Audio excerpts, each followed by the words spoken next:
और विपक्ष के सामने सवाल तो ये है कि नरेंद्र मोदी के सामने एक प्लेटफॉर्म पे कैसे लाए। विपक्ष अलग अलग अपनी यात्रा पे कर रहे हैं। नीतीश कुमार साहब मतदान यात्रा पे हैं, भारत जोड़ो यात्रा पर राहुल गांधी हैं, आप बहुजन समाज जोड़ो यात्रा कर रहे हैं, केसीआर अलग मीटिंग कर रहे हैं। एक प्लेटफॉर्म जैसे राहुल गांधी का जो भारत जोड़ो यात्रा है, उसी प्लेटफॉर्म पे सभी लोग आकर भी तो जनता तक पहुंच सकते हैं। क्या तो आप कह सकते हैं नरेंद्र मोदी को फायदा होता है कि विपक्ष अलग अलग बिखरा हुआ है। नहीं कि वो समय याद करिए सर, जब चिराग पासवान के पिताजी इस्तीफा दिए थे 2002 के दंगे को लेकर। अब उसी में बीबीसी का डॉक्यूमेंट्री आता है। इस डॉक्यूमेंट्री में जब सवाल पूछा जाता है चिराग पासवान से, तो बीजेपी का स्टैंड लेते हैं। जिस समाज से की लड़ाई आप लड़ते हैं, उसी समाज की जीतन राम मांझी लड़ते हैं। वो तेजस्वी यादव से अपील कर रहे हैं नीतीश कुमार से कहकर शराब को खुलवा दीजिए, क्योंकि इससे दलित समाज को नुकसान हो रहा है। आप बिहार में आए हैं, नीतीश कुमार को कहा जा रहा है कि 2024 के लिए विपक्ष की तरफ से प्रधानमंत्री के उम्मीदवार होंगे। आपका इस पर क्या स्टैंड है? इस समय देश की सियासत के सामने सबसे बड़ा सवाल यही है कि विपक्ष नरेंद्र मोदी के सामने एक प्लेटफॉर्म पे कैसे लाए, क्योंकि बिहार से नीतीश कुमार यात्रा पर है, उधर राहुल गांधी भारत जोड़ो यात्रा पर है, एक तरफ केसीआर अलग मीटिंग कर रहे हैं, दूसरी तरफ हमारे साथ चंद्रशेखर जी मौजूद हैं, बिहार में आए हैं, बहुजन समाज जोड़ो यात्रा की शुरुआत कर रहे हैं। सर, विपक्ष के सामने सवाल तो ये है कि नरेंद्र मोदी के सामने एक प्लेटफॉर्म पे कैसे लाए। विपक्ष अलग अलग अपनी यात्रा पे कर रहे हैं। नीतीश कुमार साहब मतदान यात्रा पर हैं, भारत जोड़ो यात्रा पर राहुल गांधी हैं, आप बहुजन समाज जोड़ो यात्रा कर रहे हैं, केसीआर अलग मीटिंग कर रहे हैं। सबसे पहले मैं बहुजन समाज जोड़ो यात्रा की जानकारी आपको देता हूँ कि ये यात्रा 8 फरवरी से पश्चिम चंपारण से शुरू होगी और यात्रा के रात के जो समय होगा उसमें कार्यकर्ता गांव-गांव जाके लोगों को अपनी वोट के प्रति जागरूक करने का काम करेंगे और इस देश में लोकतंत्र किस उद्देश्य से आया था और लोकतंत्र में हमें क्या मिलना चाहिए था और क्या मिला और जातिगत जनगणना की कितनी जरूरत है, इन तमाम मुद्दों पे आज जो एट्रोसिटी हो रही है, आज इस तरह से एजुकेशन का बजट खत्म किया जा रहा है, तमाम जो है जो योजनाएं होनी चाहिए थी इन वर्गों के हितों के लिए, वो आज जो है कहीं दिखाई नहीं दे रही, सिर्फ कागजों पे इन पे चर्चा करेंगे और लोगों को जागरूक करने का काम करेंगे। अब मैं आता हूँ आपके जो मेन सवाल जो आपने किया, अगर मैं आपको वापस याद दिलाऊं 2013 में, तो 22, 33, 34, 35 पार्टियों से गठबंधन करके प्राइम मिनिस्टर सरकार में आए, जिनको आप आज अकेले नरेंद्र मोदी देख रहे हैं। नरेंद्र मोदी ऐसे नहीं बने, जनता के मत से बने और इतनी पार्टियों को जोड़ के बने। हालांकि उन सभी पार्टियों को उन्होंने धोखा देने का काम किया, उनकी पार्टी को तोड़ने का काम किया। ऐसा अगर हम देखना चाहें बिहार में भी होने वाला था और ऐसा जो है महाराष्ट्र में भी हुआ। तो वो जो बीजेपी की सरकार है वो डेमोक्रेसी में आस्था नहीं रखती, इसलिए उन्होंने गोवा में उनके 2 एमएलए होने के बाद भी सरकार बनाने का काम किया और महाराष्ट्र में रातों रात जिस तरह से उन्होंने सरकार गिराई और बनाई, 4 बजे जो है राज्यपाल जो है वो लेटर साइन कर देते हैं। ये स्पष्ट करता है कि आरएसएस और बीजेपी के लोग कभी डेमोक्रेसी और संविधान के पक्ष में नहीं थे। आज जरूरत है देश में मेरे और तमाम लोगों को, जैसे नीतीश जी यहाँ यात्रा कर रहे हैं, हम लोग भी कर रहे हैं, हमारी यात्रा मध्य प्रदेश में चल रही है, आपने कहा कि कांग्रेस के वरिष्ठ नेता भी कर रहे हैं। सब लोग क्यों कर रहे हैं कि मीडिया के जरिए जो झूठ जो है परोसा जा रहा है सुबह शाम, जो बुनियादी मुद्दों से हटा के और धर्म और तमाम तरह की चीजों पे जो है उनको लाया जा रहा है, उस प्लेटफॉर्म से जनता का ध्यान कैसे हटे और वो अपने वास्तविक मुद्दों कैसे समझे। और ये बड़ी बड़ी रैलियों से संभव नहीं है, इसके लिए जनता के बीच जाना पड़ेगा और आज हम लोग वही काम कर रहे हैं जिसकी आवश्यकता है। सर, तो सवाल है कि एक प्लेटफॉर्म जैसे राहुल गांधी का जो भारत जोड़ो यात्रा है, उसी प्लेटफॉर्म पे सभी लोग आकर भी तो जनता तक पहुंच सकते थे।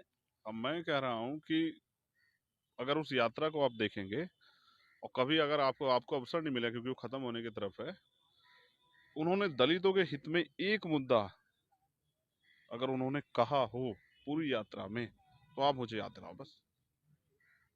और किसी के दूसरे के मंच पे जाके कौन अपनी बात रख सकता है, ये भी आप बेहतर जानते हैं। आप बता दो, आपको पूरी यात्रा आपने शायद आप पत्रकार साथी कवर की होगी, तो एक मुद्दा बताओ जो उन्होंने कहा हो कि दलितों को ये हम करके देंगे। सर, तो फिर इसी का तो आप कह सकते हैं नरेंद्र मोदी को फायदा होता है कि विपक्ष अलग अलग बिखरा हुआ है। नहीं नहीं, सब लोग अपनी अपनी जिम्मेदारी को अदा कर रहे हैं। जैसे मैं 15% लोगों में यात्रा नहीं कर रहा हूँ, हम 85% लोगों में यात्रा कर रहे हैं, तो कोई 15% लोगों में यात्रा कर रहा है। सब लोग अपना अपना काम कर रहे हैं। एट द लास्ट हमें सबको तैयार किसको करना है? जनता को। जब जनता तैयार होगी तो पहले वाले तानाशाह भी उखड़ा है, तो इस बार अब भी के वाले भी उखड़ जाएंगे। सर, एक सवाल लेते हैं कि वो समय याद करिए सर, जब चिराग पासवान के पिताजी इस्तीफा दिए थे 2002 के दंगे को लेकर। अब उसी में बीबीसी का डॉक्यूमेंट्री आता है। इस डॉक्यूमेंट्री में जब सवाल पूछा जाता है चिराग पासवान से, तो बीजेपी का स्टैंड लेते हैं। देखिए, श्रद्धेय रामविलास पासवान जी, मंडल कमीशन 90 के दशक में उनका सबसे बड़ा योगदान है कि मंडल कमीशन लागू, और किस तरह से बीजेपी ने उनके साथ उनके जाने के बाद भी उनका मजाक उड़ाया, किस तरह से चिराग जी की पार्टी बीजेपी के लोगों ने तोड़ी। चिराग जी की नहीं थी, श्रद्धेय रामविलास पासवान जी की पार्टी थी। उनकी तस्वीरों को हम लोग मरणोपरांत, विपक्ष हो या पक्ष हो, सब लोग एक दूसरे का सम्मान करते हैं, लेकिन जिस तरह से उनको वो जो यादव का घर था उनकी, जो एक प्रेरणा स्थल होता, हम आने वाले जो नए लोग हैं उनके लिए नमन करने का, सीखने का, उसको किस तरह से वहाँ से बेघर किया गया, उनको और महापुरुष तक किस तरह बाहर निकाला गया, ये समाज इस बात को भी देख रहा है।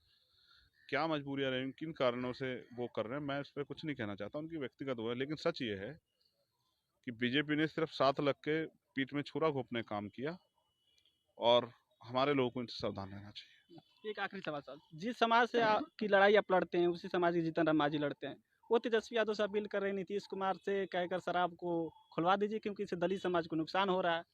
देखिए, बिहार के कुछ इशू ऐसे हैं जो बिहार के जमीनी लोग ही जिनको जानकारी रखते हैं। अब मांझी जी हमारे बड़े सीनियर नेता हैं, अगर उन्होंने कोई बात कही है तो उसके पीछे उनका कुछ तथ्य रहे होंगे।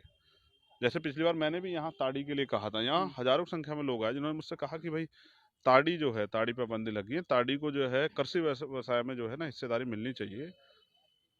तो मैंने उनकी मांग को मजबूत किया, कहा कि होना चाहिए, और शायद उसके बाद सरकार ने उस पर कोई कदम भी उठाया।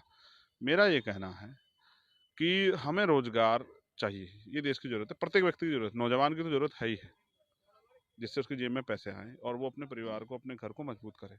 वो रोजगार देने में सरकारें सफल नहीं हो पा रही। मैं तो ये कहूंगा कि सरकार अंतिम व्यक्ति को भी रोजगार दे, और रोजगार नहीं दे सकती तो उसकी जेब में रोजगार भत्ता दे, जिससे कि वो अपने पैरों पे खड़ा रहे और अपनी तरक्की के लिए पढ़ना या और भी कोई भी काम करना उसको मजबूत रखे। सर आखिरी सवाल, अब आखिरी सवाल हो सर गया। आखिरी, आप बिहार में आए हैं, नीतीश कुमार को कहा जा रहा है कि 2024 के लिए विपक्ष की तरफ से प्रधानमंत्री के उम्मीदवार होंगे, अच्छा, आपका इस पर क्या स्टैंड है? मेरा उस पर क्यों स्टैंड होगा? मेरा स्टैंड आप भी बहुजन यात्रा कर रहे समाज हैं ना? जोड़ो यात्रा पे है, और बहुजन समाज जोड़ो यात्रा जिस दिन समाप्त होगी, एक ताकत जो है, जो हमने आज़ाद समाज पार्टी, जो लोग मीडिया के लोग नहीं देख रहे हैं, 2 साल में तैयार की बीमार में आज़ाद समाज, उसका हम लोग प्रदर्शन करेंगे और वो आपके सामने आएगी। चलिए ठीक, तो ये थे चंद्रशेखर आज़ाद और बिहार में आज आए हैं। बहुजन समाज यात्रा की शुरुआत होगी, लेकिन जो विपक्ष के सामने जो सबसे बड़ा सवाल यही था कि नरेंद्र मोदी के सामने आखिर विपक्ष एक प्लेटफॉर्म पे कैसे आया, इस पर बहुत ही आसानी से जवाब दिए। ये भी जवाब दिए कि चिराग पासवान जो इस समय कर रहे हैं उनका व्यक्तिगत राय है, लेकिन